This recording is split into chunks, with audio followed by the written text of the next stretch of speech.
तो तीन चीज़ बहुत इंपॉर्टेंट होती है रियल एसेट में कि आपका कैश फ्लो प्रेडिक्टेबल होना चाहिए, आपके पास में कॉन्ट्रैक्ट होना चाहिए लॉन्ग टर्म, और आपका जो कॉन्ट्रैक्ट या कंसेशन और आपकी काउंटर पार्टीज जो है वो अच्छी होनी चाहिए जहाँ से पैसा आ रहा है। सरकार हो गई। हाँ, तो मैं 3 C's बोलता हूँ इसको, cash flow, contract, counter party.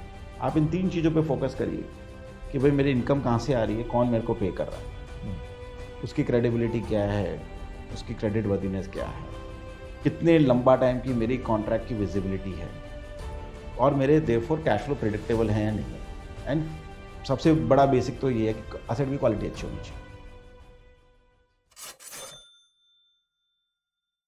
तो 3 चीज़ बहुत इंपॉर्टेंट होती है रियल एसेट में कि आपका कैश फ्लो प्रेडिक्टेबल होना चाहिए, आपके पास में कॉन्ट्रैक्ट होना चाहिए लॉन्ग टर्म, और आपका जो कॉन्ट्रैक्ट या कंसेशन और आपकी काउंटर पार्टीज जो है वो अच्छी होनी चाहिए जहाँ से पैसा आ रहा है।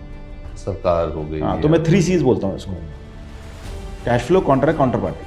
आप इन 3 चीज़ों पे फोकस करिए कि भाई मेरी इनकम कहाँ से आ रही है, कौन मेरे को पे कर रहा है, उसकी क्रेडिबिलिटी क्या है, उसकी क्रेडिट वर्दीनेस क्या है, कितने लंबा टाइम की मेरी कॉन्ट्रैक्ट की विजिबिलिटी है, और मेरे देयरफॉर कैश फ्लो प्रेडिक्टेबल है या नहीं है। एंड सबसे बड़ा बेसिक तो ये है कि असेट की क्वालिटी अच्छी होनी चाहिए।